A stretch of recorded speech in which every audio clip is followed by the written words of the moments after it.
Hello, नमस्कार, good morning, welcome दोस्तों। स्वागत है आप सबका उत्कृष्ट क्लासेस में। मेरा नाम विजय है और एमपीपीएससी की प्रारंभिक परीक्षा को ध्यान में रखते हुए आज मैंने सोचा है कि कुछ चीज़ें जो बहुत इंपॉर्टेंट है एग्ज़ाम के पॉइंट ऑफ व्यू से, और जब से सिलेबस बदला 2024 में, उससे पहले भी और अभी भी, लास्ट टाइम आपने 24 का पेपर देखा होगा, वैदिक साहित्य से बहुत सवाल आए हैं, है ना। बहुत सारे क्वेश्चंस वैदिक साहित्य से आते हैं और पहले भी आते थे। तो हमेशा एमपीपीएससी के लिए वो पुराना सिलेबस हो या नया सिलेबस हो, वैदिक साहित्य एक इंपॉर्टेंट टॉपिक रहा, एक महत्वपूर्ण टॉपिक रहा। तो आज हम उस पर चर्चा करेंगे। आपको मैं कोशिश करूंगा कि ज़्यादा से ज़्यादा फैक्ट यहाँ से मिल जाए और कम से कम आपको 4-5 सवाल पीएससी की परीक्षा में आपको देखने को मिले यहाँ से, जो आज हम चर्चा करेंगे। ठीक है, तो यही सोचकर लाया गया है कि एक ऐसा टॉपिक मिल जाए जो आसानी से कहीं पर मिल जाए, आप अपने दोस्तों को रिकमेंड कर पाए और ज़्यादा नंबर हम वहाँ से प्राप्त कर सकें कम समय में। तकरीबन 1-1.5 घंटे की ये वीडियो होने वाली है जिसमें हम वैदिक साहित्य को कवर करने की कोशिश करेंगे। ठीक है, तो आइए शुरू करते हैं। बिल्कुल आप भी अपने दोस्तों के साथ शेयर करिए, आप भी इसको पढ़िए, क्योंकि ये एक इंपॉर्टेंट टॉपिक होने वाला है। वैदिक साहित्य, वैदिक साहित्य का मतलब वो साहित्य जिसकी रचना या जिसका निर्माण वैदिक काल में माना जाता है। वैदिक काल में आप जानते हैं कि वैदिक काल के 2 हिस्से हैं, ऋग्वैदिक काल और उत्तर वैदिक काल। ठीक है, तो अगर मैं यहां बात करूं कि वैदिक साहित्य, वैदिक लिटरेचर, वैदिक साहित्य या वैदिक लिटरेचर की बात होगी, और वैदिक लिटरेचर के बारे में आप कुछ चीजें सामान्य तौर पर यह ध्यान रखिए कि इसको सप्त सैंधव क्षेत्र में तकरीबन 1500 से 600 बीसी के आसपास इसकी रचना हुई। 1500 से 600 बीसी इसका समय रहा। सप्त सैंधव प्रदेश, कहां पर? सप्त सैंधव प्रदेश इसका रहा। संस्कृत भाषा में इसको लिखा गया। इसकी भाषा क्या थी? संस्कृत भाषा। हालांकि भाषा की बात कर रहे हैं हम, लिपि की बात तो कर ही नहीं रहे हैं, ठीक है, वो तो अलग बात है। वैदिक साहित्य के बारे में सबसे पहली बात तो यह है कि लिखना भी अपने आप में एक बड़ी बात है। कि लिखा गया या नहीं लिखा गया तो विवाद है ही, क्योंकि वैदिक साहित्य को श्रुति साहित्य माना जाता है। वो परंपरा जो सुनने के माध्यम से आगे बढ़ी हो, वो परंपरा जिसमें गुरु ने अपने शिष्य को ज्ञान दिया हो, शिष्य ने अपने किसी शिष्य को ज्ञान दिया हो, ऐसे गुरु शिष्य परंपरा से वैदिक साहित्य हमारे सामने आया है। ठीक है, तो 1500 से 600 बीसी के आसपास का इसका समय माना जाता है। सप्त सैंधव प्रदेश में इसकी रचना मानी गई और संस्कृत भाषा हमको मिलती है इसकी। ठीक है, सबसे पहला सवाल, वैदिक साहित्य में हम किसको शामिल करेंगे? वैदिक साहित्य में किसको शामिल करेंगे? इसका मतलब यह हुआ कि ऋग्वैदिक काल और उत्तर वैदिक काल में जो साहित्य लिखा गया है ना, कौन सा काल? ऋग्वैदिक काल।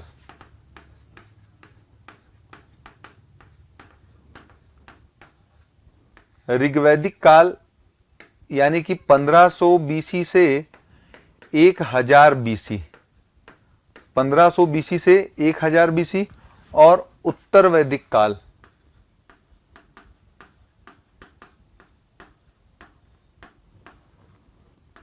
उत्तर वैदिक काल 1000 बीसी से 600 बीसी का यह समय रहा।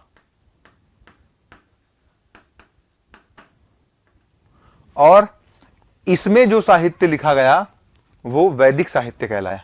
ठीक है, तो यही वो साहित्य है जो इन दोनों में लिखा गया, उसी को हमने वैदिक साहित्य कहा।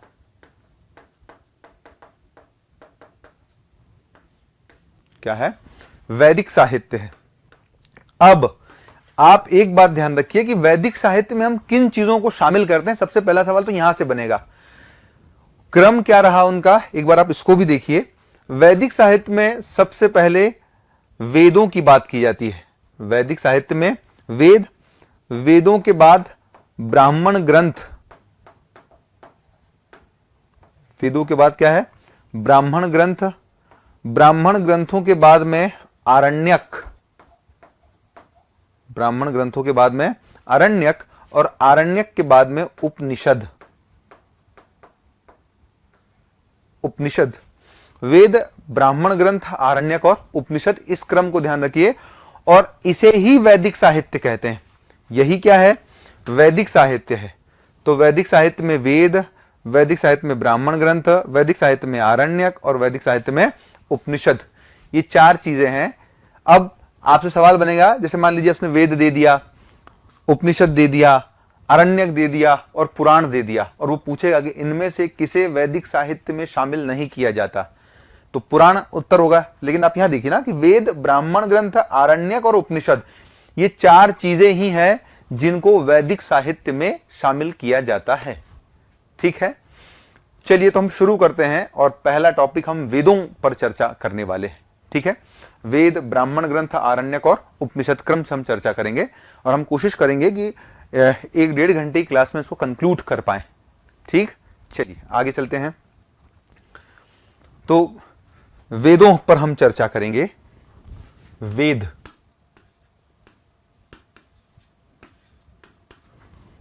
भारतीय इतिहास में सबसे प्राचीनतम जो रचनाएं मानी गई, जब सबसे प्राचीनतम ग्रंथ माने गए, वो वेद माने गए। और वेद विद धातु से बना है। इसका मतलब वो ग्रंथ जो ज्ञान से परिपूर्ण है। वेद विद से बना है और विद का मतलब होता है ज्ञान, या विद का ही तात्पर्य होता है जानना। वेद का अर्थ ज्ञान या विद का अर्थ ज्ञान या जानने से है। इसका मतलब ऐसे ग्रंथ जो ज्ञान से परिपूर्ण है, हम उनको वेद कह रहे हैं। और वेद, विद धातु में जब इक प्रत्यय जुड़ा तो वैदिक बना, मतलब जिसका संबंध वेदों से है। इसका संबंध किससे है? वेदों से है या वैदिक काल से है, हम उसको वैदिक साहित्य के रूप में जानते हैं। तो वेद, हमने ये देखा कि ये ज्ञान इसका मतलब होता है। अगर हम उत्पत्ति की देखें, वेदों की उत्पत्ति, तो वेदों को अपौरुषेय माना जाता है।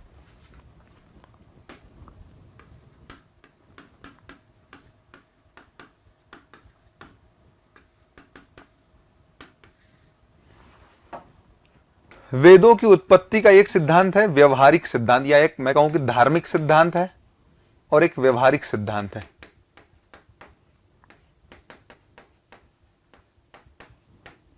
धार्मिक सिद्धांत और व्यवहारिक सिद्धांत।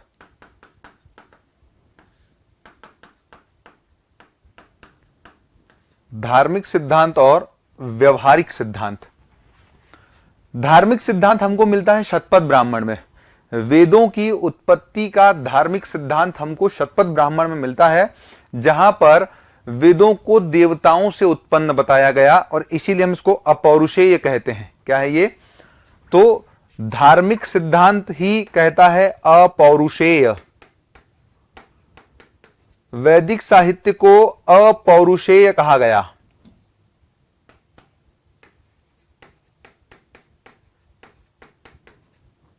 अपौरुषेय कहा गया। क्यों कहा गया? क्योंकि ऋग्वेद, सामवेद और यजुर्वेद,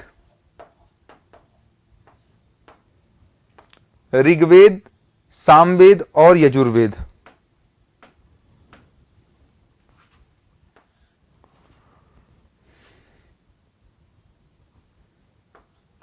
ठीक है, ऋग्वेद, सामवेद और यजुर्वेद। ऋग्वेद को अग्नि से उत्पन्न बताया गया। कहां से? अग्नि से उत्पन्न बताया। सामवेद को सूर्य या सवित्र से उत्पन्न बताया गया, और यजुर्वेद को मरुत से उत्पन्न बताया गया। कहां से? मरुत से उत्पन्न बताया गया, यह ध्यान रखिए। तो धार्मिक सिद्धांत हमको मिलता है शतपथ ब्राह्मण में।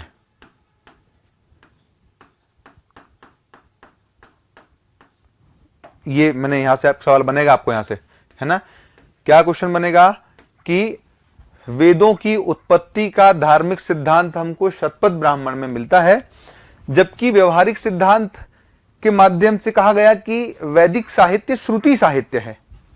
क्या माना गया? वैदिक साहित्य को, ऐसा मान लो कि वेदों को श्रुति साहित्य माना गया। श्रुति साहित्य माना गया, है ना। जैसे पश्चिम में कोई विचार है और पश्चिम में विचार है कि भाई अगर कोई साहित्य रहा होगा तो जरूर ही उसको किसी ने लिखा होगा, किसी ने बोला होगा, तो ये श्रुति साहित्य है। सुनने की परंपरा से, गुरु शिष्य परंपरा से आगे बढ़ा। मैं इसको ऐसे बता देता हूं कि ये गुरु शिष्य परंपरा से आगे बढ़ा।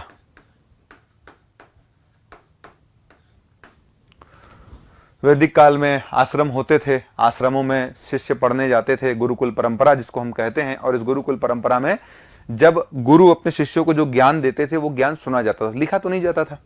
आप समझते हैं कि आज जो आपको दुकानों में वेद मिलता है, आप अथर्ववेद खरीदते हैं, ऋग्वेद खरीदते हैं, तो वो ये चीजें तब फैली जब प्रिंटिंग प्रेस आई। जब प्रिंटिंग प्रेस नहीं थी तो क्या था, हाथ से लिखना। तो हाथ से इतना बड़ा साहित्य लिखना कितना मुश्किल हो सकता है, बहुत मुश्किल होगा। तो वो बोला जाता था, तो ये बोला गया तो हम कहते हैं गुरु शिष्य। गुरु ने बोला, शिष्य ने सुना। जब शिष्य गुरु बना तो शिष्य का भी शिष्य बनेगा, तो उसने अपने शिष्य को सुनाया। ऐसे गुरु शिष्य परंपरा से ये आगे बढ़ रहा है। तो वेदों को श्रुति साहित्य माना जाता है। क्या है ये? श्रुति साहित्य। इतना ध्यान रखना है। और चूंकि ऋग्वेद, सामवेद और यजुर्वेद देवताओं से उत्पन्न माने गए, इसलिए इनको देवत्रयी भी कहते हैं। अब देवत्रयी में आप ब्रह्मा विष्णु महेश नहीं समझना, वो त्रिदेव हैं। देवत्रयी का मतलब ऋग्वेद, सामवेद, यजुर्वेद, ये तीन ऐसे वेद हैं जिनको देवताओं से उत्पन्न माना गया।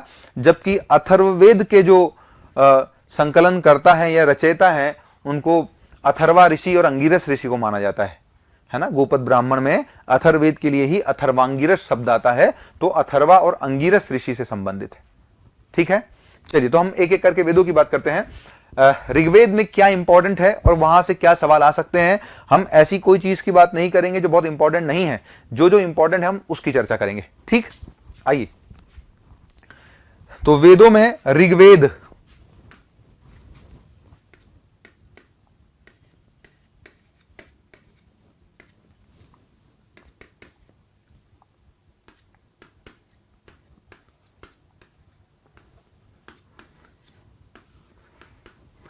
ऋग्वेद, देखिए ऋग्वेद प्राचीनतम वेद है। ये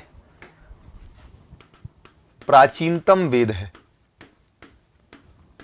मतलब सबसे प्राचीन वेद है ऋग्वेद। भारत की और विश्व की सबसे प्राचीन रचनाओं में एक माना जाता है, प्राचीनतम वेद है ऋग्वेद। ऋक और वेद से बना है। ऋक का मतलब होता है ऋचा, ऋक, और वेद से बना है।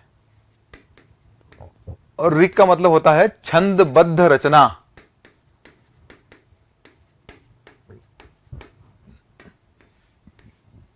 ऋक का मतलब क्या होता है, और वेद का मतलब होता है ज्ञान।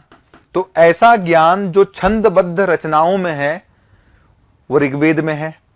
ऋग्वेद में विषय वस्तु क्या है ऋग्वेद की, ऐसा पूछेगा कि विषय वस्तु क्या है। तो ऋग्वेद की विषय वस्तु है देवताओं के लिए मंत्र, देवताओं की स्तुति के लिए दिए गए मंत्र। तो यहां देवताओं की स्तुति है, देवताओं की स्तुति है।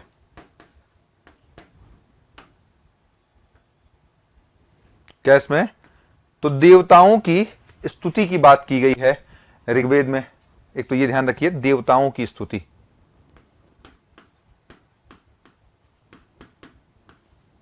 ये आपको ध्यान रखना है। वो पूछा कि ऋग्वेद का संबंध किससे है, तो देवताओं की स्तुति से है।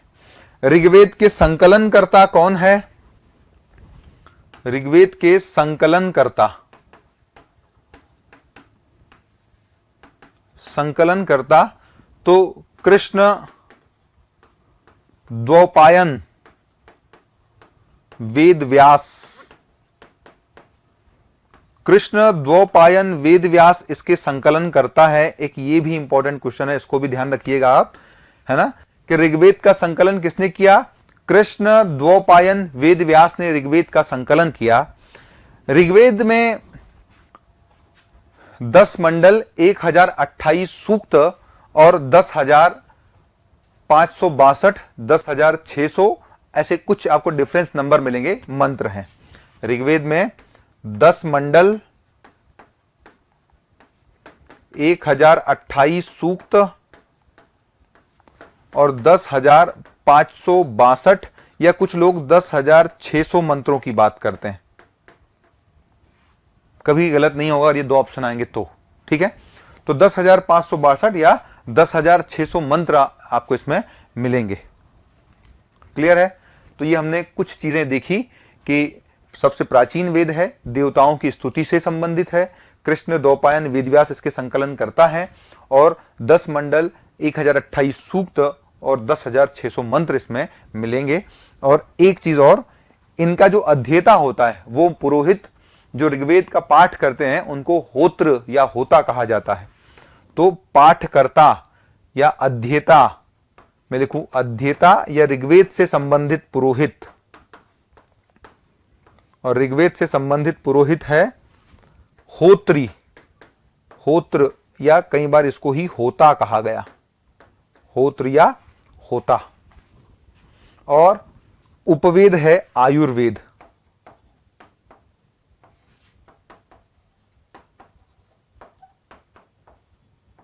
जिसके रचनाकार है धन्वंतरी, जिसके रचनाकार धन्वंतरी माने गए। चलिए, तो ये एक बात हुई ऋग्वेद में। अब हम चर्चा कर लेते हैं। तो आपको ये ध्यान रखना है क्या क्या क्वेश्चन आएगा। तो कृष्ण द्वैपायन वेदव्यास से आपको क्वेश्चन आ सकता है। दूसरा, ये तो ठीक है, ये होत्र आपको ध्यान रखना है कि अध्येता या पाठकर्ता कौन होता है। और आयुर्वेद किसका उपवेद है? आयुर्वेद ऋग्वेद का उपवेद है। ऋग्वेद की शाखाएं भी कुछ है, मैं यहां पर लिख रहा हूं ऋग्वेद की शाखाएं, खाली नाम ध्यान रखिए, ऋग्वेद की शाखाएं।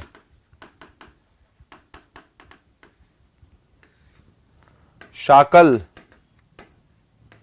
वाष्कल,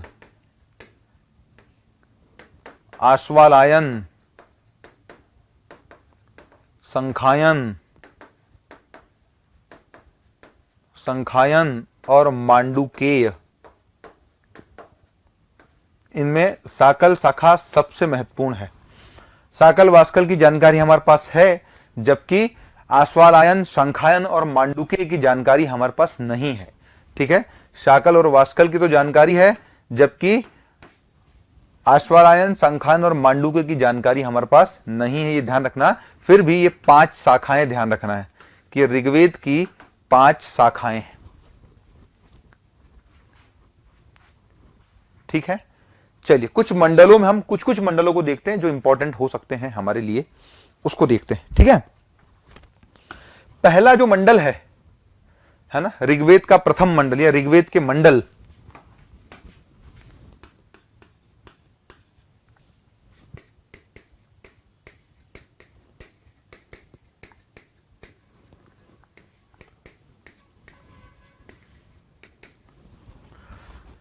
ऋग्वेद के मंडल 10 मंडल है। मैं ऐसे यहां पर बता देता हूं जो इंपॉर्टेंट है। पहला मंडल, दूसरा मंडल, या ऐसे लिख लो पहला, दूसरा,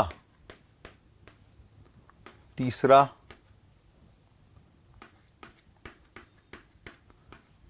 चौथा, पांचवा, छठा, सातवां। अभी तो ये ध्यान रखिए। ठीक है, पहला, दूसरा, तीसरा, चौथा, पांचवा, छठा और सातवां, फिर हम आगे भी चर्चा कर लेंगे। पहला मंडल आपको ध्यान नहीं रखना है, क्यों? क्योंकि इसको बहुत सारे ऋषियों ने लिखा है, तो इसको ऋषि समूह के द्वारा इसकी रचना की गई है। ऋषि समूह द्वारा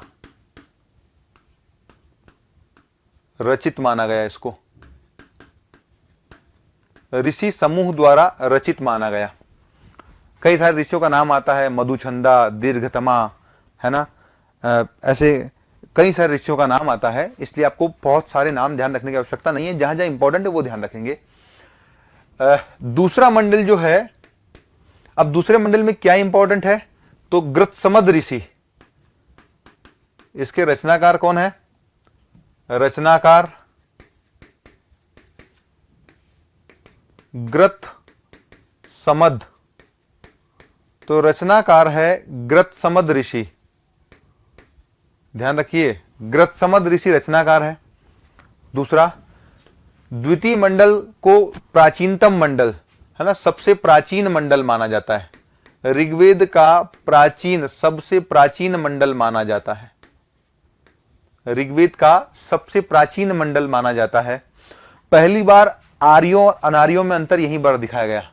ठीक है, सर्वप्रथम आर्यों एवं अनार्यों में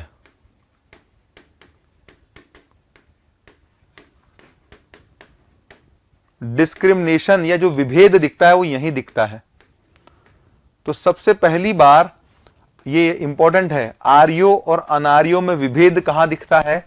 दूसरे मंडल में। एक बात मैं आपको बता दूं तो दूसरा मंडल से लेकर सातवां मंडल ये प्राचीनतम मंडल माने जाते हैं, और है ना मंडल 2 से मंडल 2 से 7 तक, मंडल 2 से 7 तक प्राचीनतम मंडल है।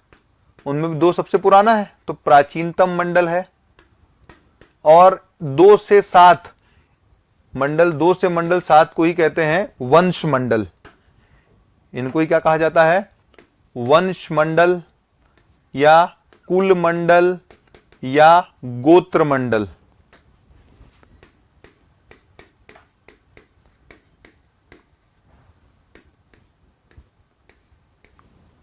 ध्यान रखिएगा, इंपॉर्टेंट है। मंडल 2 से मंडल 7 को वंश मंडल, कुल मंडल या गोत्र मंडल कहते हैं। इसका मतलब है कि एक ऋषि और उनके ही वंशजों ने इस पूरे मंडल की रचना की, है ना। जैसे ग्रत्समद ऋषि और ग्रत्समद ऋषि के वंशजों ने दूसरा मंडल, तो दूसरा मंडल वंश मंडल है क्योंकि एक ही वंश के ऋषियों द्वारा उसकी रचना की गई है या उसका संकलन किया गया है। ठीक है, दूसरा मंडल। तीसरा मंडल, तीसरे मंडल के रचनाकार माने गए विश्वामित्र। इसके रचनाकार कौन है? रचनाकार विश्वामित्र ऋषि।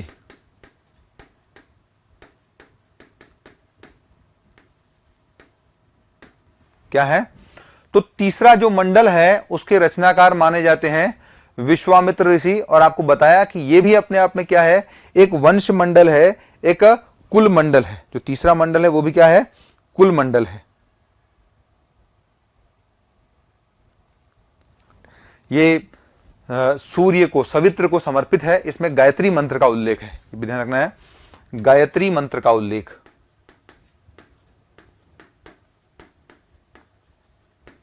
यहीं पर गायत्री मंत्र का उल्लेख है ना।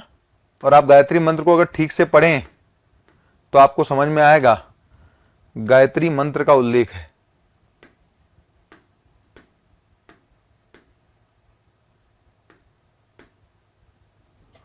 गायत्री मंत्र का उल्लेख है। और ओम भूर्भुवः स्वः तत्सवितु, सवितु मतलब सवित्र को समर्पित है, तो सवित्र को समर्पित।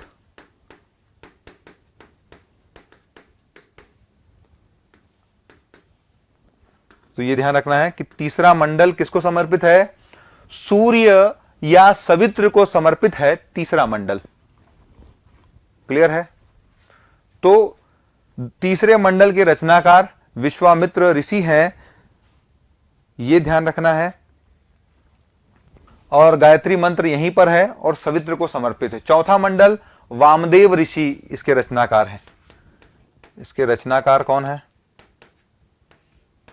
वामदेव।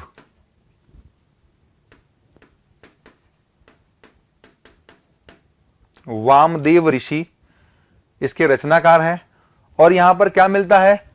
कृषि संबंधित जानकारी मिलती है। कृषि को 24 मंत्र समर्पित है, तो कृषि की जानकारी।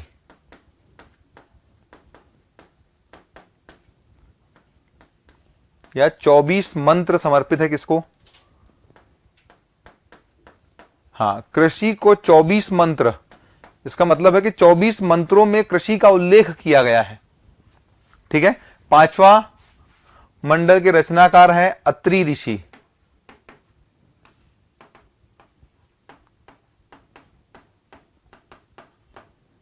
अत्रि ऋषि।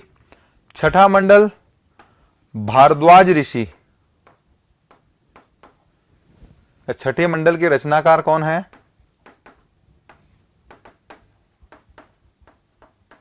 भारद्वाज ऋषि, है ना। ऐसा कोई इंपॉर्टेंट यहां नहीं है। सातवां मंडल बहुत महत्वपूर्ण है, सातवां मंडल, और सातवें मंडल के रचनाकार माने जाते हैं वशिष्ठ ऋषि। इंपॉर्टेंट है, इसको ध्यान रखना है। इसके रचनाकार कौन है? वशिष्ठ ऋषि।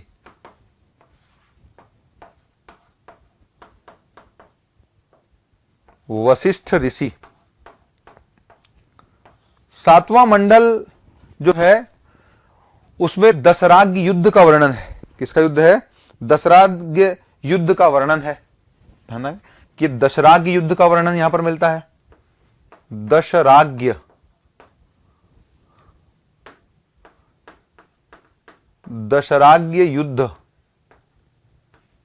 का वर्णन।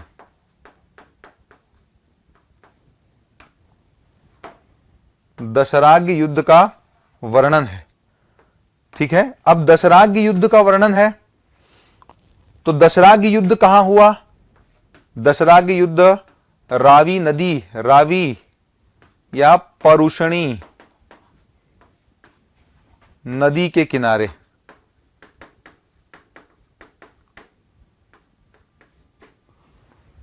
रावी नदी या परुषणी नदी के किनारे। फिर किसके बीच में हुआ? तो भरत जन, कौन सा जन था? भरत वर्सेस 5 आर्य और 5 अनार्य। 5 आर्य और 5 अनार्य जनों के बीच में हुआ। 5 आर्य और 5 अनार्य जनों के बीच में हुआ। भरत का जो नेतृत्व करता है वो है सुदास। भरत का नेतृत्व करता कौन है? सुदास। जबकि इन 10 का नेतृत्व करता कौन है? पुरु कबीले का राजा संवरण। किसका है? संवरण। इनके नेतृत्व करता है वशिष्ठ। भरत के नेतृत्व करता कौन है? वशिष्ठ ऋषि इनके नेतृत्व करता है, पुरोहित हैं। जबकि इनके हैं विश्वामित्र ऋषि।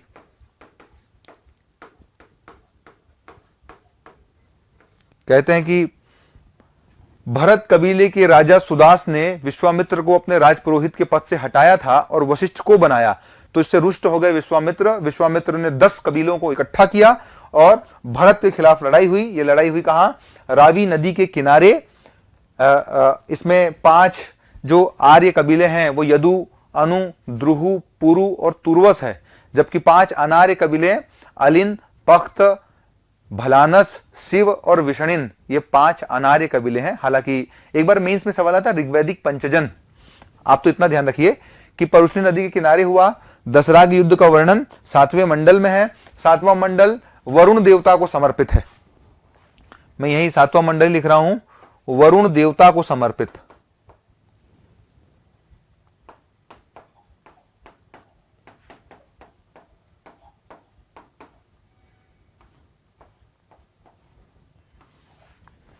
सातवां मंडल वरुण देवता को समर्पित है।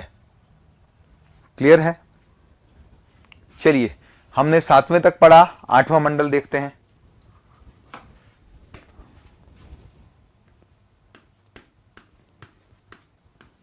आठवां मंडल, आप कहा था कि 2 से लेकर 7 तक यही वंश मंडल है, या यही क्या है? गोत्र मंडल है, यही कुल मंडल है। तो 8वां मंडल की जो रचना है वो किसी एक ऋषि ने नहीं की गई है। यहां कण्व और अंगिरस ऋषि का नाम आता है। किसके रचनाकार कौन है? कण्व और अंगिरस ऋषि। हालांकि आप नहीं ध्यान रखो तो कोई दिक्कत नहीं है, इसमें रचनाकार 2 है, तो हम देख लेते हैं कण्व एवं अंगिरस ऋषि।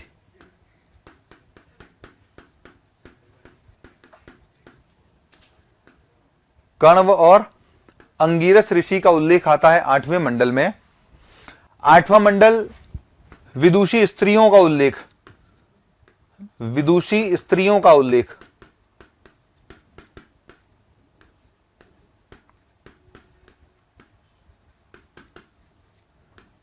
विदुषी स्त्रियों का उल्लेख। तो 8वें मंडल में ही महिलाओं को शिक्षा के अधिकार की हमको जानकारी मिलती है। यहीं पर अपाला, घोषा, सिक्ता, विश्वारा, तो अपाला, घोषा, सिक्ता, विश्वारा, लोपामुद्रा आदि की जानकारी मिलती है।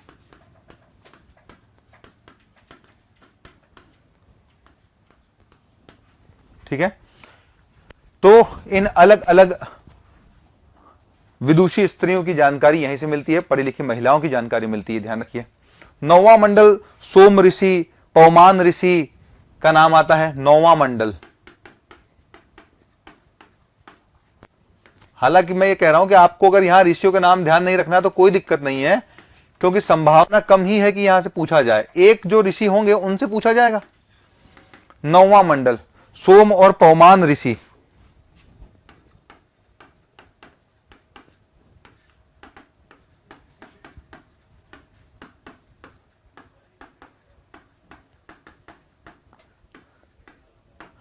और 9वां मंडल सोम देवता को समर्पित है। सोम देवता वनस्पति के देवता हैं, सोम देवता को समर्पित है, सोम देवता। और सबसे बड़ा मंडल है 10वां मंडल। ठीक है, आइए सबसे इंपॉर्टेंट इसी को है 10वां मंडल।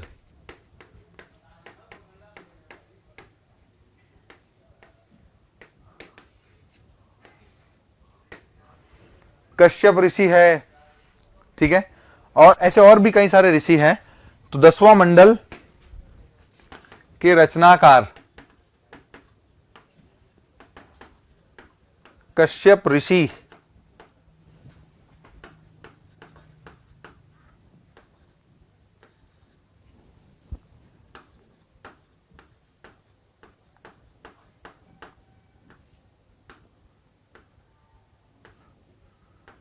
कश्यप ऋषि एवं अन्य। 10वां मंडल, 10वें मंडल में बहुत सारी जानकारियां मिलती है, एक बार ठीक से देख लीजिए। अब मैं 10वें मंडल में ही बताऊं तो 10वें मंडल में आपको मिलेगा पुरुष सूक्त,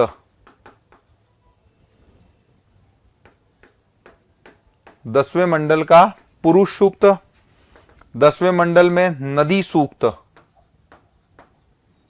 10वें मंडल में पर्वत सूक्त, पर्वत सूक्त। 10वें मंडल में विवाह सूक्त, या विवाह सूक्त छोड़िए, नासदीय सूक्त लिख लीजिए, नासदीय सूक्त। विवाह सूक्त भी इसी में है ना। पुरुष सूक्त, नदी सूक्त, पर्वत सूक्त और नासदीय सूक्त। पर्वत सूक्त, पुरुष सूक्त में वर्ण व्यवस्था,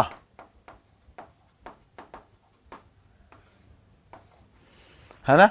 आदि पुरुष के मुख से ब्राह्मण, भुजा से क्षत्रिय, जंघा से वैश्य और चरण से शूद्र की उत्पत्ति कहां बताई गई है? पुरुष सूक्त में बताई गई थी। ये पूछा जाएगा आपसे एग्जाम में ऐसा कि इनमें से कौन सा वो सूक्त है जहां से वर्ण व्यवस्था की उत्पत्ति पता चलती है। पुरुष सूक्त का संबंध किस मंडल से है, वर्ण व्यवस्था का उद्भव किस मंडल में बताया गया है, ऐसे अलग अलग पूछ सकता है। ठीक है, तो वर्ण व्यवस्था का उद्भव यही बताया गया है ना। फिर वो आप जानते ही हैं कि ब्राह्मण को मुख से, आदि पुरुष के मुख से ब्राह्मण निकला, आदि पुरुष के भुजा से क्षत्रिय निकला, आदि पुरुष के जंघा से वैश्य और आदि पुरुष के चरण से शूद्र की उत्पत्ति यहां बताई जाती है। ठीक है, नदी सूक्त में नदियों का वर्णन है। नदी सूक्त में 21 नदियों का वर्णन, लगभग 21 नदियों का उल्लेख।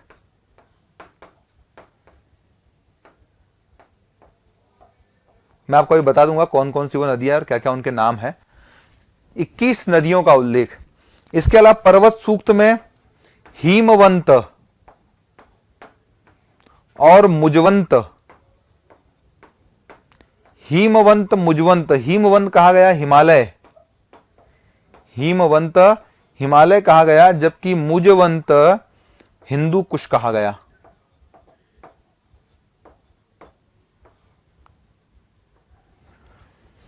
हिमवंत हिमालय जबकि मुजवंत हिंदू कुश कहा गया, इसको ध्यान रखिए। और नासदी सूक्त में हिरण्यगर्भ से ब्रह्मांड की उत्पत्ति बताई गई।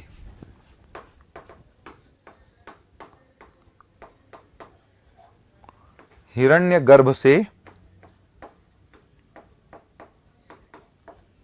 ब्रह्मांड की उत्पत्ति, तो ध्यान रखना है ब्रह्मांड की उत्पत्ति कहां मिलती है? नासदीय सूक्त में मिलती है। ब्रह्मांड की उत्पत्ति नासदीय सूक्त में हमें मिलती है। क्लियर है? चलिए आगे बढ़ते हैं। तो ये हुआ क्या? 10वां मंडल। और मैं कुछ नदियों के नाम आपको बता देता हूं, एग्जाम में बहुत इंपॉर्टेंट है, कई बार आ भी चुकी है। इसको देखिए एक बार। तो ऋग्वेद में उल्लिखित नदियां, ऋग्वेद में उल्लिखित नदियां, जिन नदियों का उल्लेख ऋग्वेद में आया है उनमें से कुछ नदियां यहां पर है ना। जैसे भागीरथी, या ऐसा लिख लो सरस्वती, सरस्वती नदी, गंगा, सिंधु, झेलम, चेनाब, रावी, ब्यास, शतलुज,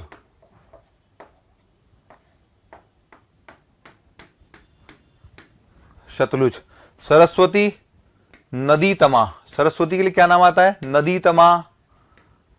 सरस्वती ही माते तमा, माते तमा। ठीक है, तो नदी तमा, माते तमा, ये ध्यान रखना है। गंगा भागीरथी, सिंधु हिरण्यनी, झेलम वितास्ता, चिनाब अस्किनी, परुषणी, रावी क्या है? परुषणी, ब्यास विपासा, सतलुज शतुद्री, शतुद्री। तो सतलुज शतुद्री नाम आता है। और आगे हम यहां से देखें कुछ नदियों के नाम। काबुल, कुभा,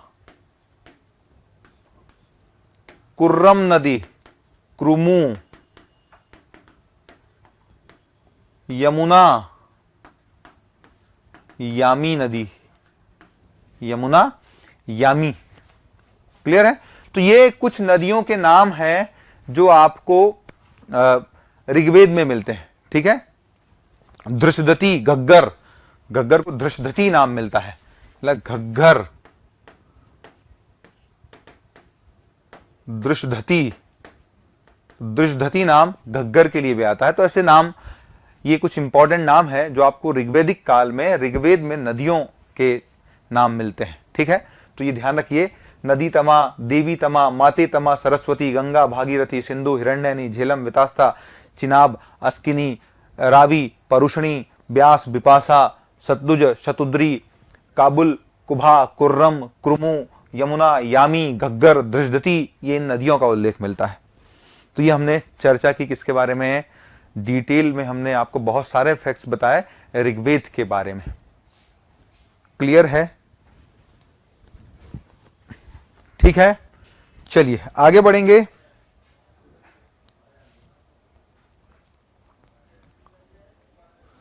और सामवेद के देखते हैं। सामवेद के बारे में, किसके बारे में? सामवेद,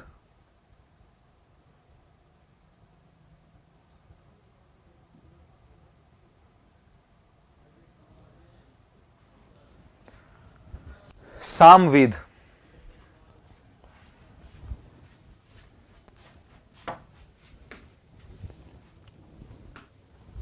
तो ऋग्वेद पर चर्चा की, अब है सामवेद।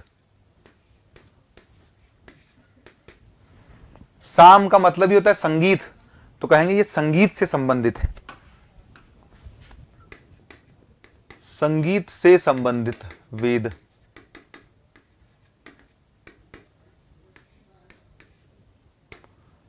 संगीत से संबंधित वेद, या इसको ही सामवेद को ही संगीत का जनक, भारतीय संगीत का जनक कहा जाता है।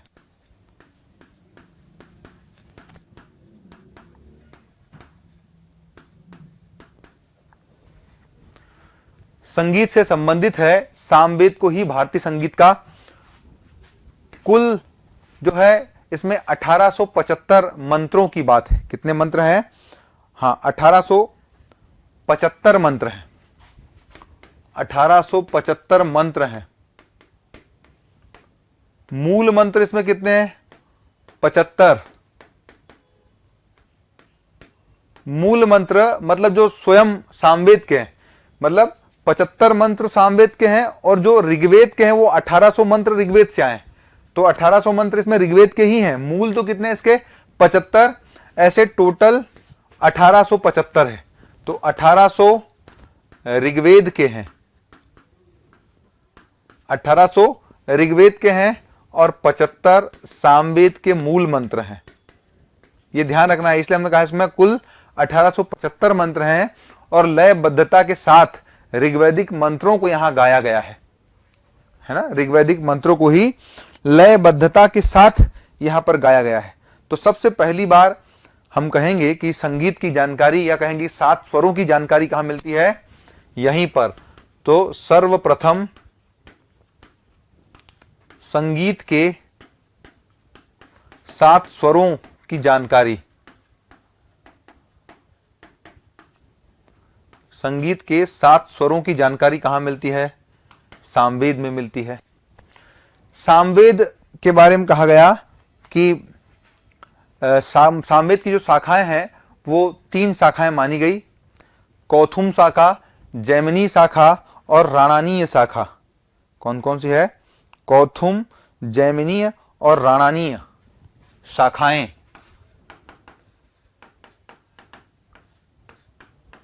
कौथुम शाखा,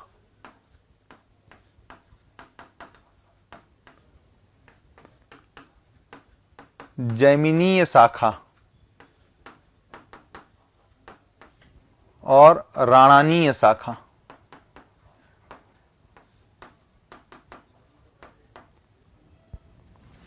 है ना? इसी के बारे में कहा जाता है, कृष्ण ने कहा कि वेदों में मैं ही सामवेद हूं। कृष्ण ने क्या कहा? कि वेदों में मैं ही सामवेद हूं। इसका पुरोहित, इसका पुरोहित या अध्येता क्या कहलाता है? उद्गाता। क्या है? उद्गाता। और इसका जो उपवेद है वो है गंधर्व वेद।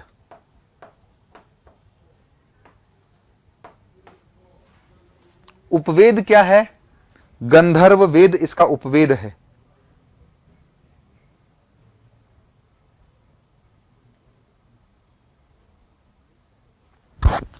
गंधर्व वेद क्या है? इसका उपवेद है।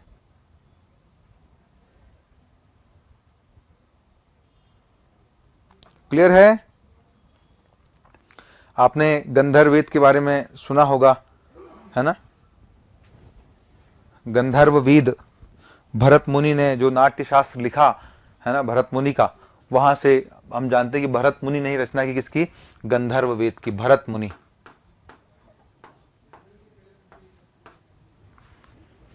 तो ये हमने सामवेद के बारे में चर्चा की। इतने फैक्ट आप सामवेद के बारे में ध्यान रखिए। अगला है यजुर्वेद।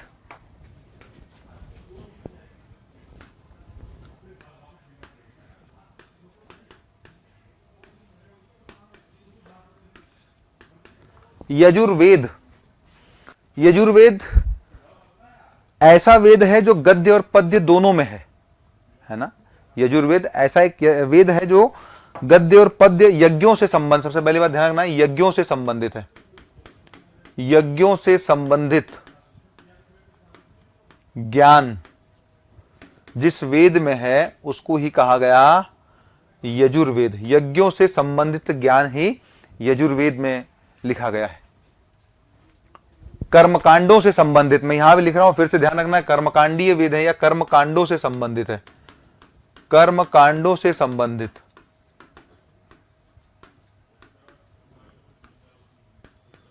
किससे संबंधित है?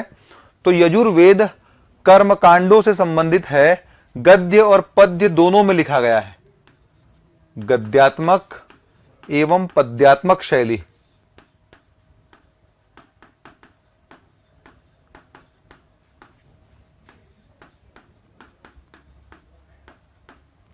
ठीक है, तो गद्यात्मक और पद्यात्मक शैली में यजुर्वेद की रचना हुई, गद्य शैली और पद्य शैली में रचना हुई।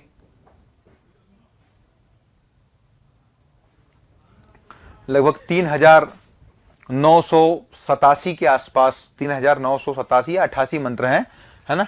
कुल मंत्र किसमें, इसमें 3988 मंत्र यजुर्वेद में 3988 मंत्र है। इसका जो पुरोहित होता है या इसका जो अध्येता होता है उसको अध्वर्यु कहा जाता है, इसको ध्यान रखना है, अध्वर्यु कहा जाता है। और इसका जो उपवेद है वो धनुर्वेद है। कौन है, धनुर्वेद। और धनुर्वेद के रचनाकार भी विश्वामित्र ही माने गए। कौन माने गए, विश्वामित्र। तो आपको बताया था कि संगीत से संबंधित सामवेद, देवताओं की स्तुति से संबंधित ऋग्वेद और यज्ञों से संबंधित है यजुर्वेद। आपको यजुर्वेद में इसकी शाखाएं, यजुर्वेद की शाखाएं कौन सी है, कृष्ण यजुर्वेद और शुक्ल यजुर्वेद।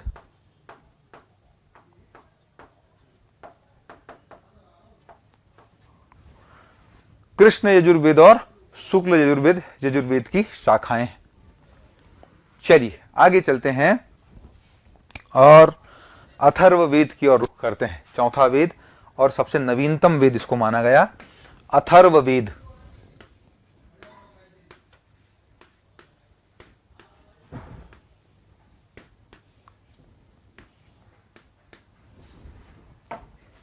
नवीनतम वेद है, सबसे नवीन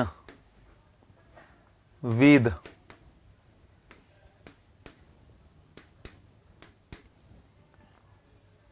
सबसे नवीन वेद है।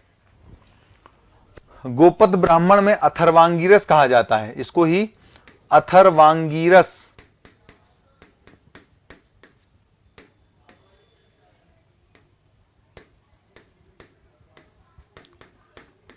अथर्व वेद को ही अथर्वांगिरस कहा जाता है। अथर्वा और अंगिरस ऋषि, ध्यान रखना है, अथर्वा और अंगिरस ऋषि के नाम पर इसको अथर्वांगिरस कहते हैं।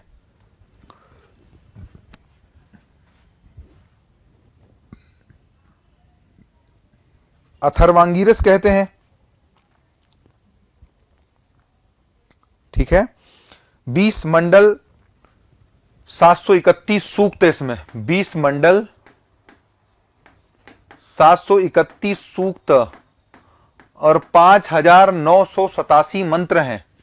5987, हाँ है ना, इसमें 5987 के आसपास मंत्र हैं, तो ये ध्यान रखना है, 5987 मंत्र लौकिक विषयों से संबंधित है।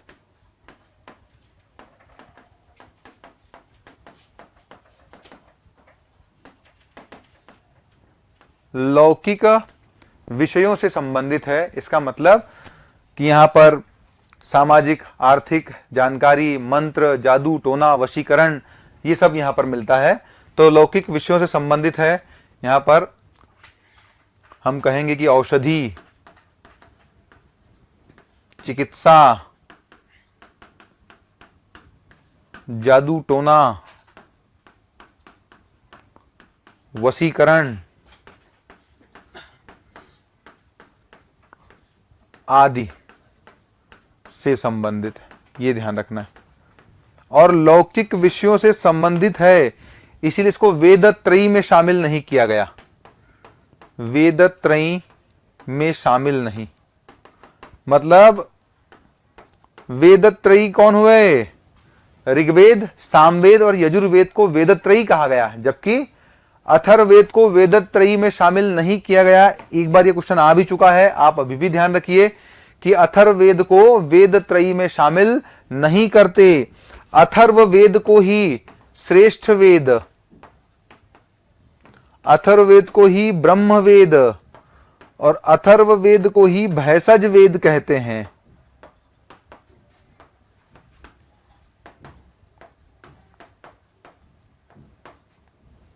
भैषज वेद भी कहते हैं। यहीं पर सभा एवं समिति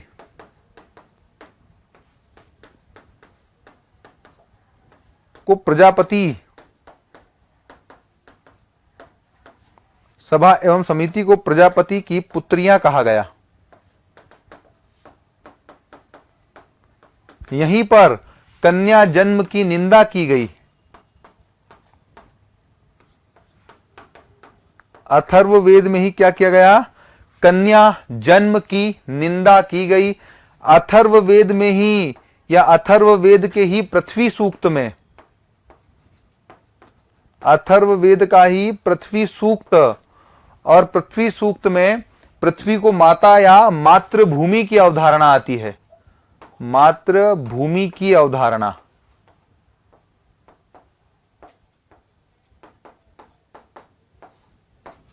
यहीं पर मातृभूमि की अवधारणा भी है।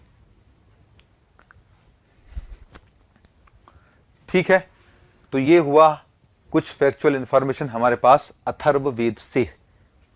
ठीक, अब इन पर ही लिखे गए, वेदों के आधार पर ही लिखे गए ब्राह्मण ग्रंथ, वेदों के आधार पर ही क्या लिखे गए? ब्राह्मण ग्रंथ लिखे गए। हम इनको देख लेते हैं एक बार कि ब्राह्मण ग्रंथों में क्या है, फिर हम चर्चा कर लेंगे। आरण्यकों में इतनी विशेष बातें हैं नहीं, हम चर्चा कर लेंगे फिर जाकर उपनिषदों पर। ठीक है, तो ब्राह्मण ग्रंथों पर चर्चा करते हैं। आइए, तो ये हमने वेद पढ़े, अब हम पढ़ते हैं ब्राह्मण ग्रंथ।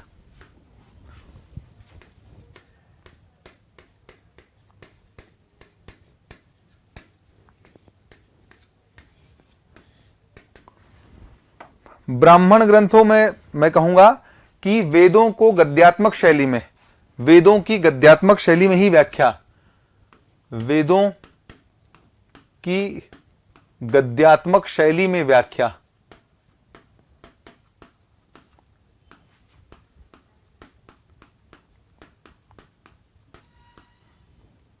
दूसरा कर्मकांडों पर बल, कर्मकांडीय या कर्मकांडों पर बल दिया गया, या यज्ञों पर बल दिया गया, यज्ञों से संबंधित है। तो ब्राह्मण ग्रंथ यज्ञों से संबंधित है, कर्मकांडों पर बल दिया गया। किस पर बल दिया गया? कर्मकांडों पर बल दिया गया। अब देखिए आगे आइए क्या है, हम देखते हैं यहां पर। जैसे मैं आपको कहूंगा कि ऋग्वेद के ब्राह्मण ग्रंथ, ये एग्जाम में आ चुका है एक बार प्रीलिम्स में। ऋग्वेद के ब्राह्मण ग्रंथ आया था कि ऐत्रेय ब्राह्मण ग्रंथ का संबंध किस वेद से है? ऋग्वेद के ब्राह्मण ग्रंथ, और ऋग्वेद के दो ब्राह्मण ग्रंथ हैं, एक तो है ऐत्रेय, ऐत्रेय ब्राह्मण, और दूसरा है कौशितकी ब्राह्मण, कौशितकी, कौशितकी ब्राह्मण।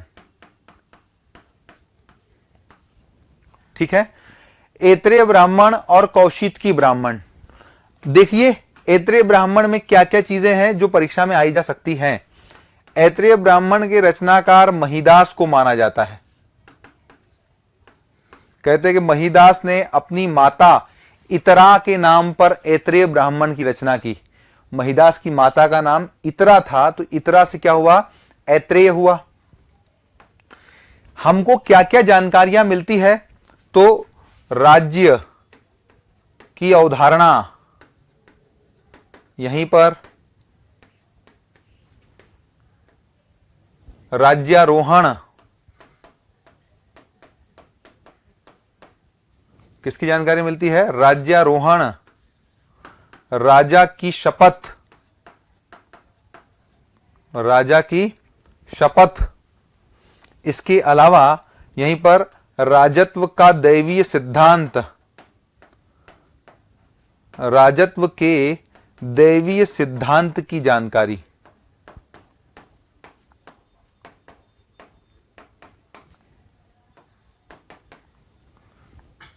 राज्य की अवधारणा, राज्यारोहण, राजा की शपथ, राजत्व के दैवी सिद्धांत की जानकारी कहां से मिलती है? ऐत्रेय ब्राह्मण से मिलती है।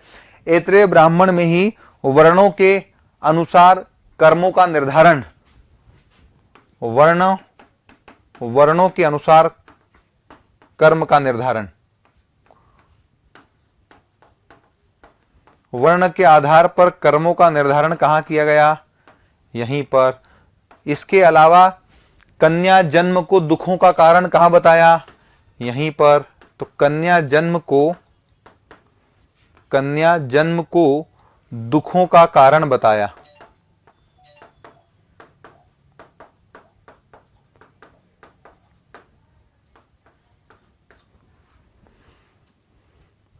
कन्या जन्म को ही दुखों का कारण बताया। यहीं पर चक्रवर्ती राजा, राज्य विस्तार, एक राट जैसी बातें यहां पर मिलती है। साम्राज्य विस्तार,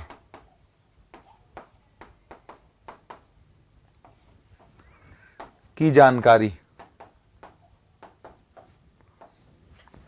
साम्राज्य विस्तार की जानकारी ऐत्रेय ब्राह्मण में मिलती है।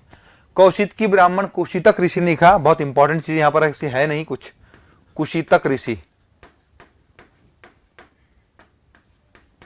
माने गए, कुशितक ऋषि इसके रचनाकार माने गए। चलिए ठीक है, तो ये हमने ऋग्वेद के दो ब्राह्मण ग्रंथ देखे। ब्राह्मण ग्रंथ ऐत्रेय ब्राह्मण ग्रंथ और कौशितकी ब्राह्मण ग्रंथ। ऐत्रेय ब्राह्मण में ध्यान रखना है, महिदास ने लिखा है, सब कुछ इंपॉर्टेंट है। राजा के बारे में पूरा, वर्णों के अनुसार कर्म का निर्धारण, कन्या जन्म को दुखों का कारण बताया और साम्राज्य विस्तार की जानकारी भी ऐत्रेय ब्राह्मण में मिलती है। कुशितक ब्राह्मण में या कौशितकी ब्राह्मण में इतना कुछ इंपॉर्टेंट नहीं है। आपको तो खाली यही आ सकता है कि कौशितकी ब्राह्मण ग्रंथ का संबंध किस वेद से है, जैमिनी ब्राह्मण ग्रंथ का संबंध किस वेद से है, पंचविश षड्विश ब्राह्मण ग्रंथों का संबंध किस वेद से है। तो आगे हम चलते हैं सामवेद के ब्राह्मण ग्रंथ।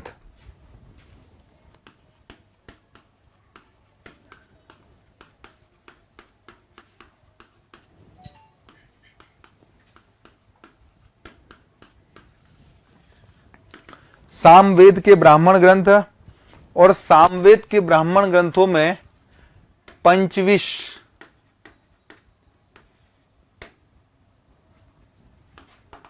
षड्विश और जैमिनी या तलवकार ब्राह्मण, तवलकार ब्राह्मण या जैमिनीय ब्राह्मण,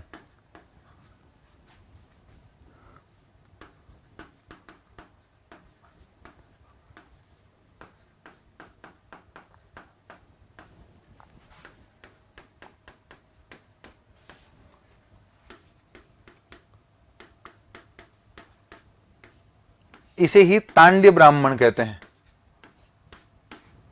इसको ही अद्भुत ब्राह्मण कहते हैं। ये ध्यान रखना है। पंचविश को तांड्य ब्राह्मण कहते हैं, षड्विश को अद्भुत ब्राह्मण कहते हैं। तवलकार और जैमिनी एक ही है, ठीक है। तो यहां से नाम मिलते हैं पंचविश, षड्विश, तवलकार या तांड्य, अद्भुत और जैमिनी ब्राह्मण ग्रंथ। पंचविश जो ब्राह्मण ग्रंथ है इसको प्रौढ़ ब्राह्मण या महाब्राह्मण भी कहते हैं। पंचविश को ही आकार में बड़ा है इसलिए प्रौढ़ ब्राह्मण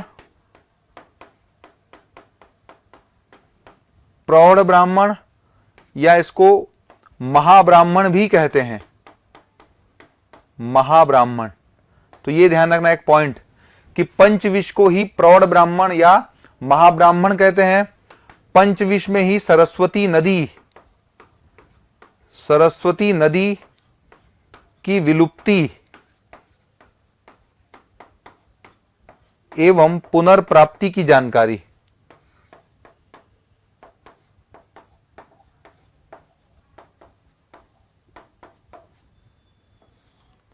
सरस्वती नदी की विलुप्ति और पुनर्प्राप्ति की जानकारी कहां मिलती है?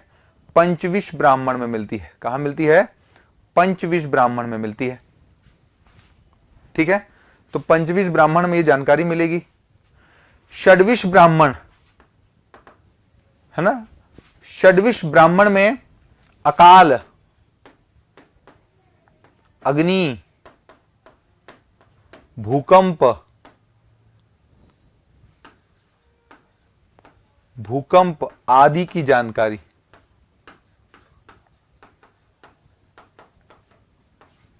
अकाल, अग्नि, भूकंप, इन सब की जानकारी कहां मिलती है? षड्विश ब्राह्मण ग्रंथ में मिलती है। तो ध्यान रखिए, कुछ ब्राह्मण ग्रंथ जो मैंने आपको यहां पर बताए हैं ये इंपॉर्टेंट है, खाली आपको नाम ध्यान रखना है। जैमिनी ब्राह्मण ग्रंथ में ऐसा कुछ विशेष है नहीं जो हमको याद है। देखिए है तो बहुत सारी चीजें, बहुत बड़े बड़े रचनाएं हैं ये, पर परीक्षा के दृष्टिकोण से अगर आप मान लीजिए वैदिक साहित्य पढ़ने जाएंगे, आप इंडियन पुलिस सर्विस से इंडियन पंडित सर्विस पहुंच जाएंगे, इतना अगर डिटेल में पढ़ेंगे तो हमको बहुत ज्यादा नहीं पढ़ना है जो हमारे परीक्षा के लिए इंपॉर्टेंट हो, क्योंकि बहुत गहराई है इसमें, हम वैसे भी नहीं पढ़ पाएंगे। इतना कुछ हमको ध्यान रखना है। सबसे पहली बात तो ये ध्यान रखना है कि पंचविश ब्राह्मण ग्रंथ का संबंध किससे है? सामवेद से है। षड्विश, तवलकार सारे वहीं से आते हैं। अगला है यजुर्वेद के ब्राह्मण ग्रंथ।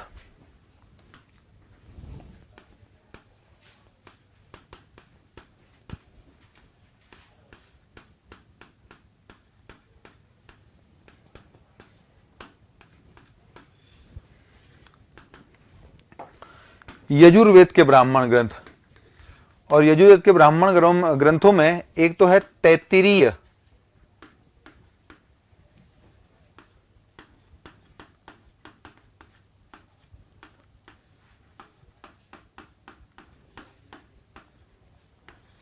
और बहुत महत्वपूर्ण है शतपथ ब्राह्मण ग्रंथ।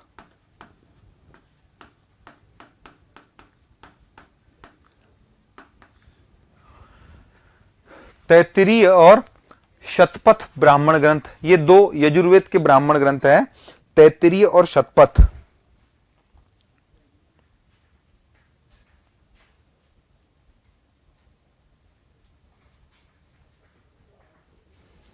देखो, तैत्तिरीय ब्राह्मण ग्रंथ में किसकी जानकारी मिलती है?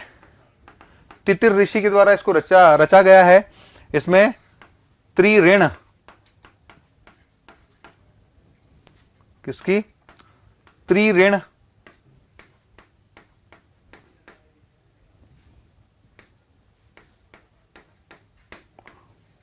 पंच महायज्ञ, ये पंच महायज्ञों की जानकारी ध्यान रखना है, आरण्यकों भी मिलती है। पंच महायज्ञ, पुरुष मेध यज्ञ आदि की जानकारी मिलती है। तितिर ऋषि के द्वारा रचा गया है। शतपथ ब्राह्मण ग्रंथ बहुत महत्वपूर्ण है, ये याज्ञवल्क्य के द्वारा रचा गया है। क्या है? तो यहां पर बहुत सारी चीजें मैं आपको यहां पर बताता हूं। याज्ञवल्क्य,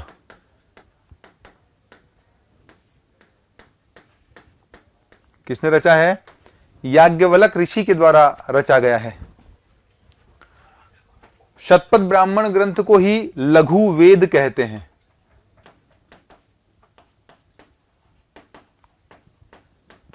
शतपथ ब्राह्मण ग्रंथ को लघु वेद कहते हैं।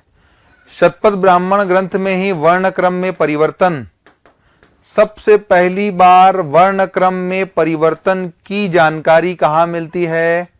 शतपथ ब्राह्मण ग्रंथ में। ध्यान रखना है, एक बार यहां क्षत्रिय को सबसे ऊंचा रखा गया, सबसे ऊपर, और दूसरे पर ब्राह्मण रखा गया। नॉर्मली ब्राह्मण, क्षत्रिय, वैश्य, शूद्र होता था, लेकिन शतपथ ब्राह्मण में एक जगह पर क्षत्रिय, ब्राह्मण, वैश्य और शूद्र कर दिया गया। वर्ण क्रम में परिवर्तन, कृषि क्रियाओं की जानकारी,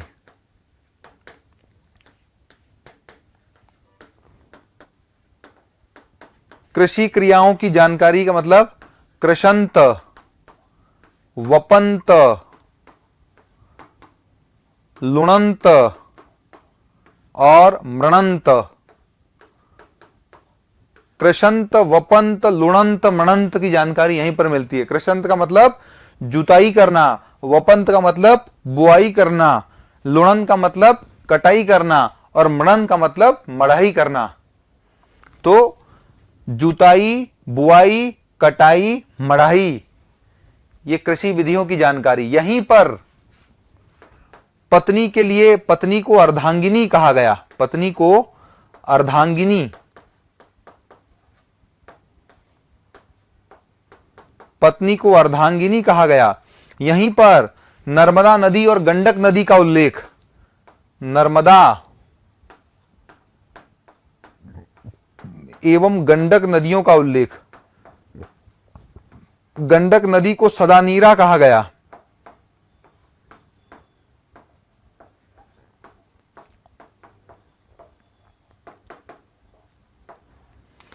यहीं पर वैश्य को अनश्य बलीकृत, वैश्य को अनश्य बलीकृत, जबकि शूद्र को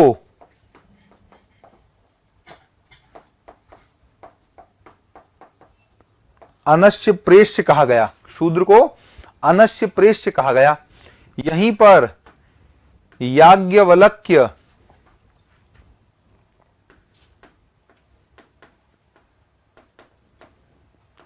याज्ञवल्क्य गार्गी संवाद, यहीं पर याज्ञवल्क्य मैत्रेयी संवाद, याज्ञवल्क्य मैत्रेयी संवाद मिलता है। याज्ञवल्क्य मैत्रेयी। यहीं पर दुष्यंत एवं भरत की कथा, दुष्यंत भरत कथा। यहीं पर जनक की कथा। अब इतना ध्यान रखना है, बहुत सारी चीजें हैं, तो इतनी सारी जानकारी मिलती है, इसीलिए तो शतपथ ब्राह्मण ग्रंथ को लघु वेद कहते हैं। क्या कहते हैं? लघु वेद कहते हैं। तो बहुत सारे इंपॉर्टेंट फैक्ट्स आपको यहां पर मिलेंगे जो परीक्षा के दृष्टिकोण से बहुत महत्वपूर्ण है। लास्ट टाइम एमपीपीएससी की 2024 की परीक्षा में पूछा गया था कि नर्मदा नदी का उल्लेख पहली बार कहां मिलता है। ठीक है, तो ये देखिए शतपथ ब्राह्मण में ही नर्मदा नदी का उल्लेख मिलता है। तो ये ब्राह्मण ग्रंथ किसके? यजुर्वेद के 2 ब्राह्मण ग्रंथ हुए। और अगला है गोपथ या अथर्ववेद का ब्राह्मण ग्रंथ।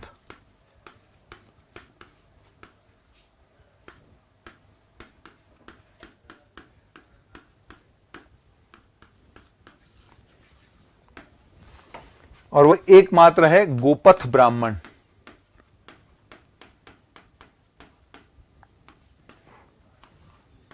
गोपथ ऋषि ने लिखा है। गोपथ ऋषि पृथ्वी या सृष्टि के निर्माण के क्रम की जानकारी, सृष्टि के निर्माण क्रम की जानकारी।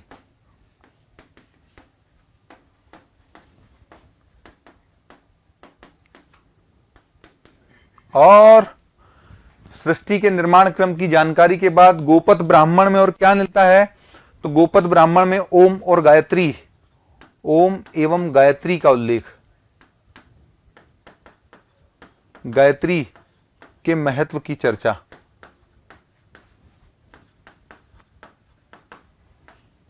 ओम एवं गायत्री के महत्व की चर्चा। यहीं पर अथर्ववेद को अथर्वांगिरस कहा गया।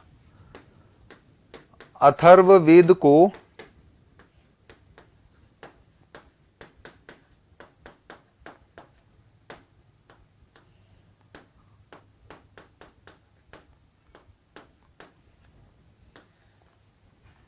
अथर्ववेद को अथर्वांगिरस कहा गया।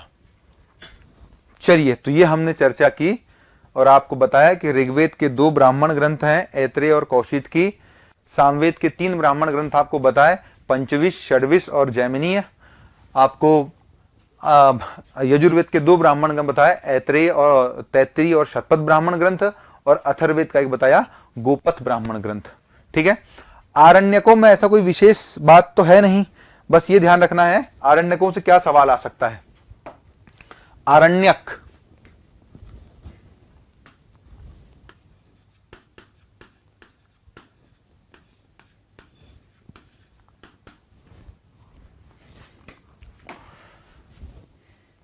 जंगलों में पाठ होता था,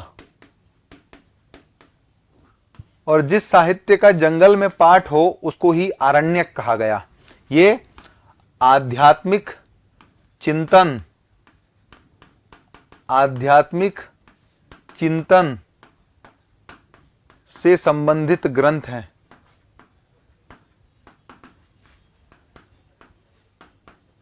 आध्यात्मिक चिंतन से संबंधित, तो आध्यात्मिकता से इनका संबंध है।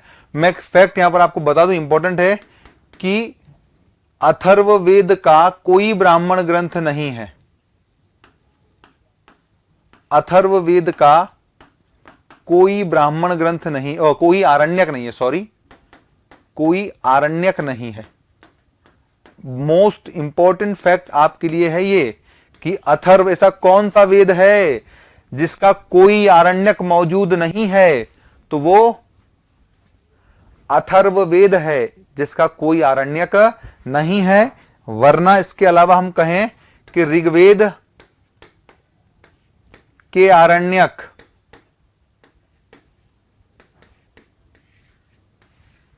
ऋग्वेद के आरण्यक, सामवेद के आरण्यक,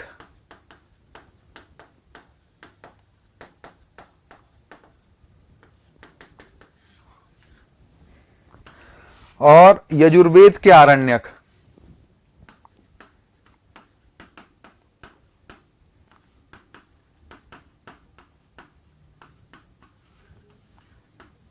यजुर्वेद के आरण्यक, ऋग्वेद के आरण्यक, सामवेद के आरण्यक और यजुर्वेद के आरण्यक। देखिए ऋग्वेद के आरण्यक वही ऐत्रेय और कौशिकी,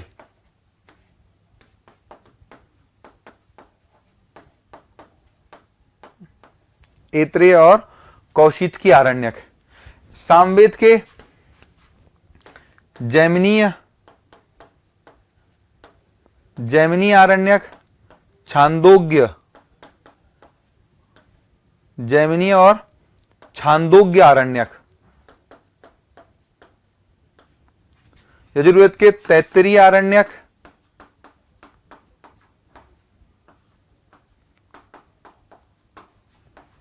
बृहदारण्यक,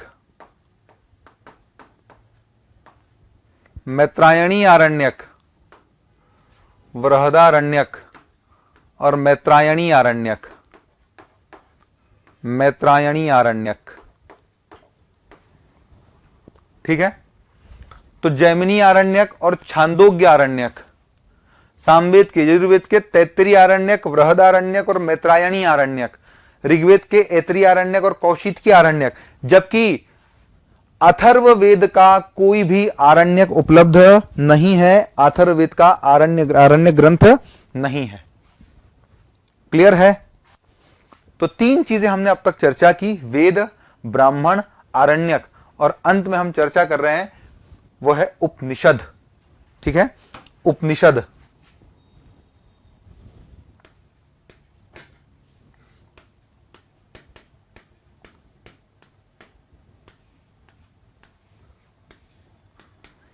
उपनिषद, उपनिषद का मतलब, इसका शाब्दिक अर्थ है गुरु के समीप बैठना,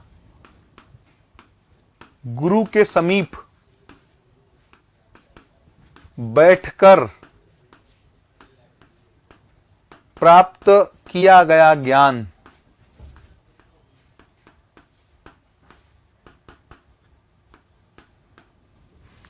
गुरु के समीप बैठकर प्राप्त किया ज्ञान ही क्या है? उपनिषद। उपनिषदों को वेदांत भी कहते हैं।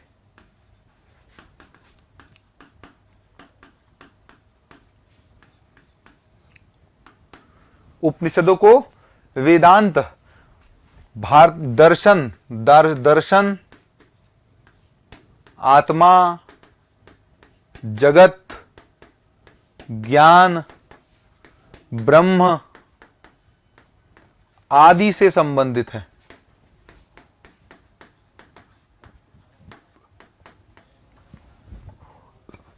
उपनिषदों को ही भारतीय दर्शन का आधार भी माना जाता है। उपनिषद भी क्या है? भारतीय दर्शन के आधार ही इनको कहा जाता है। 108 उपनिषद है। कितने कुल? 108 उपनिषद है, जिनमें से हम कुछ प्रमुख की चर्चा करेंगे। तो गुरु के समीप बैठकर प्राप्त किया गया ज्ञान ही है, इनको वेदांत भी कहा जाता है। दर्शन, आत्मा, जगत, ज्ञान, ब्रह्म, इन सब से संबंधित है उपनिषद और 108 उपनिषद है, इन पर ध्यान रखना है। ज्ञान मीमांसा से संबंधित है, आप कुछ भी कह सकते हैं, ठीक है। चलिए, प्रमुख उपनिषद कौन कौन से हैं इनको देखते हैं।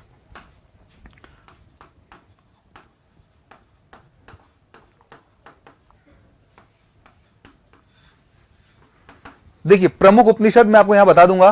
जैसे मान लीजिए कि एक हमने देखा कि छांदोग्य उपनिषद बहुत महत्वपूर्ण है। क्या हुआ? छांदोग्य उपनिषद।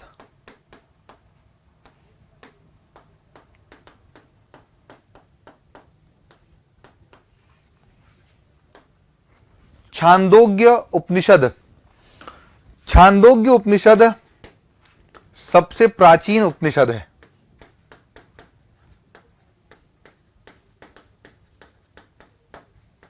सबसे प्राचीन उपनिषद है। छांदोग्य उपनिषद में बाल विवाह का उल्लेख,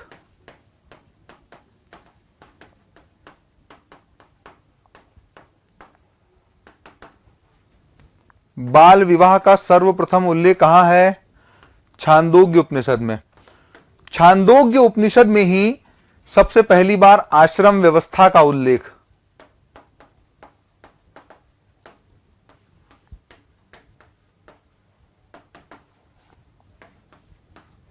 ब्रह्मचर्य, गृहस्थ और वानप्रस्थ। संन्यास का उल्लेख यहां नहीं है, ध्यान रखना है।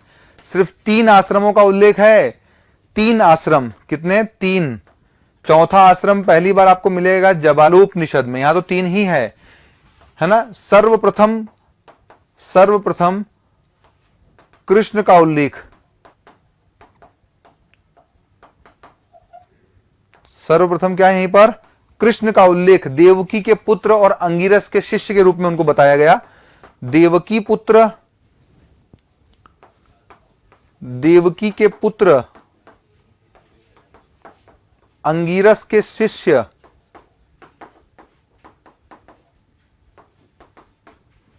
देवकी के पुत्र और अंगिरस के शिष्य के रूप में यहीं पर, है ना, एक वाक्यांश मिलता है, तत्वमसि, तत्वमसि, या वो तुम हो। वो तुम हो वाक्यांश कहां मिलता है? तत्वमसि वाक्यांश छांदोग्य उपनिषद में मिलता है। कहां मिल रहा है? छांदोग्य उपनिषद में। तत्वमसि छांदोग्य उपनिषद में मिलता है। तो प्रमुख उपनिषदों में हमने एक देखा छांदोग्य उपनिषद। छांदोग्य उपनिषद। एक महत्वपूर्ण उपनिषद है बृहदारण्यक उपनिषद। कौन सा है? यजुर्वेद से संबंधित है, बृहदारण्यक। आगे आइए, बृहदारण्यक उपनिषद।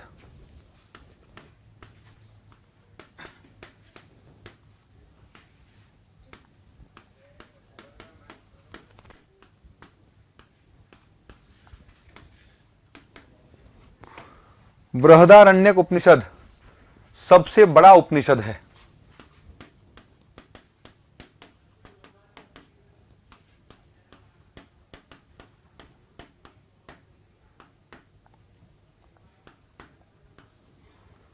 सबसे बड़ा उपनिषद है। याज्ञवल्क्य इसके रचनाकार हैं।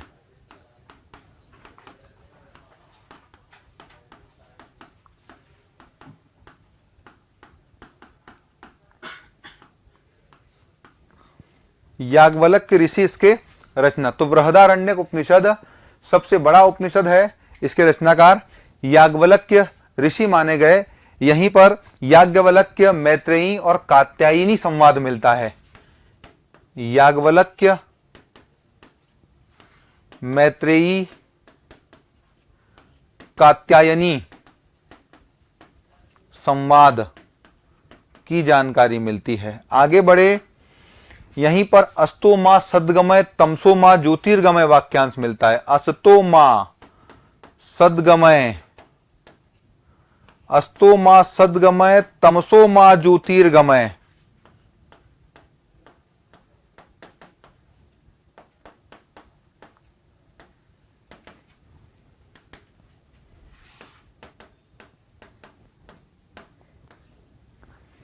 अस्तो मां सदगमय तमसो मां ज्योतिर्गमय वाक्यांश यहीं पर मिलता है।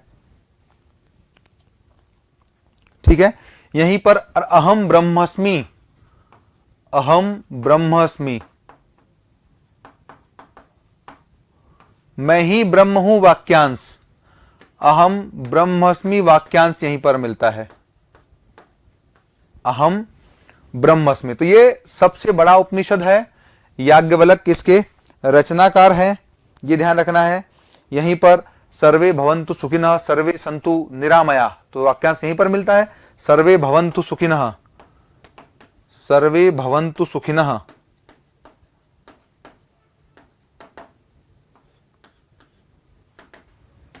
वाक्यांश यहीं पर मिलता है, सर्वे भवन्तु सुखिनः वाक्यांश। तो ये ध्यान रखना है। बृहदारण्यक उपनिषद में भी आपको कई सारी चीजें मिलती है। इसके अलावा भी कई सारे उपनिषद हैं, जैसे कठोपनिषद है, कठोपनिषद। यहां पर क्या मिलेगा आपको, तो कठोपनिषद में आपको नचिकेता और यम की कथा, यम नचिकेता की कथा, यम नचिकेता, यम नचिकेता की कथा कहां मिलती है, कठोपनिषद में मिलती है।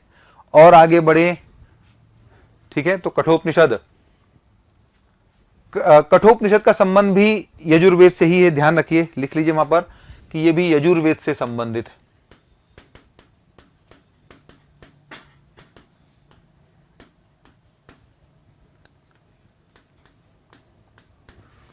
यजुर्वेद से संबंधित ही है कठोपनिषद।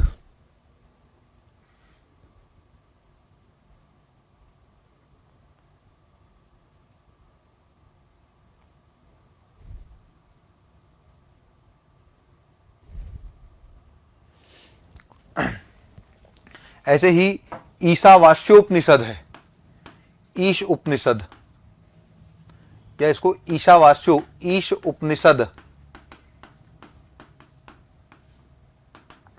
यहां पर वाक्यांश मिलता है, ओम पूर्णमदः पूर्णमिदं पूर्णात् पूर्णमुदच्यते पूर्णस्य पूर्णमादाय पूर्णमावेवशिष्यते। ये वाक्यांश यहीं पर मिलता है, श्लोक है ना। ओम पूर्णमदः पूर्णमिदं, ओम पूर्णमदः पूर्णमिदं पूर्णात् पूर्णमुदच्यते, मुदच्यते, ये पूरा नहीं लिख रहा हूं मैं, यहीं पर मिलता है। ओम पूर्णमदः पूर्णमिदं पूर्णात् पूर्णमुदच्यते पूर्णस्य मादाय पूर्णमावेवशिष्यते, ये पूरा वाक्यांश यहां पर मिलता है ईश उपनिषद में या ईशावास्योपनिषद में। इसके अलावा तैत्तिरीय उपनिषद है ना, और तैत्तिरीय उपनिषद अतिथि देवो भव की बात करता है। तैत्तिरीय उपनिषद भी यजुर्वेद का ही है, तैत्तिरीय उपनिषद, तैत्तिरीय उपनिषद, ये भी यजुर्वेद के ही है सब, है ना। ये भी यजुर्वेद, यजुर्वेद से संबंधित, यजुर्वेद से संबंधित।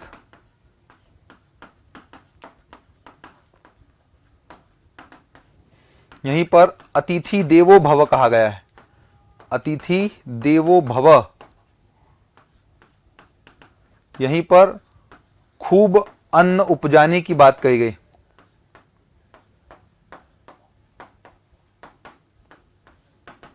खूब। यहीं पर है मैत्रायणी उपनिषद,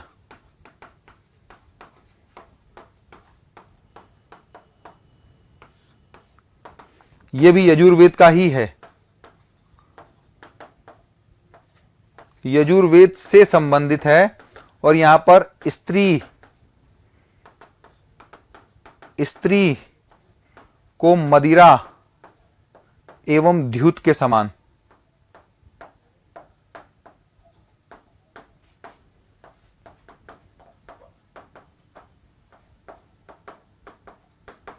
मदिरा एवं द्यूत के समान बताया। ठीक है, इसके अलावा अथर्ववेद में भी हम कहेंगे कि एक तो ये हमारे पास मुंडक उपनिषद, मुंडकोपनिषद, मुंडकोपनिषद। और मुंडकोपनिषद में क्या है? ये अथर्ववेद से संबंधित है, अथर्ववेद से संबंधित है। मुंडकोपनिषद अथर्ववेद से संबंधित है। मुंडकोपनिषद में यज्ञ को टूटी हुई नौका,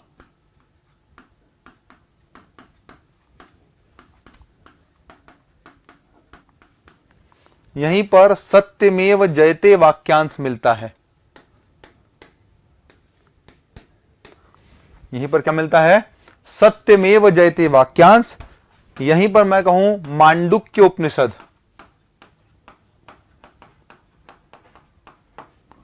इसके बारे में यह ध्यान रखना है, अथर्ववेद से ही संबंधित है।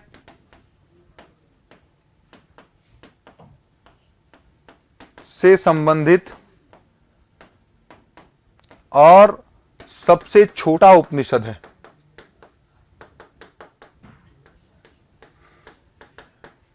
सबसे छोटा उपनिषद है। एक उपनिषद जाबालोपनिषद,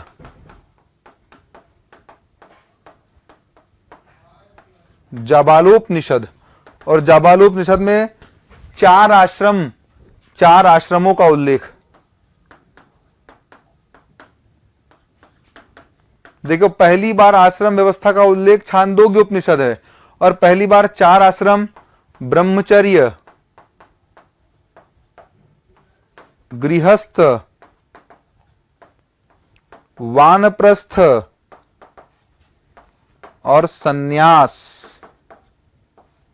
ये 4 आश्रम हैं। ब्रह्मचर्य, गृहस्थ, वानप्रस्थ और सन्यास का उल्लेख यहां किया गया है।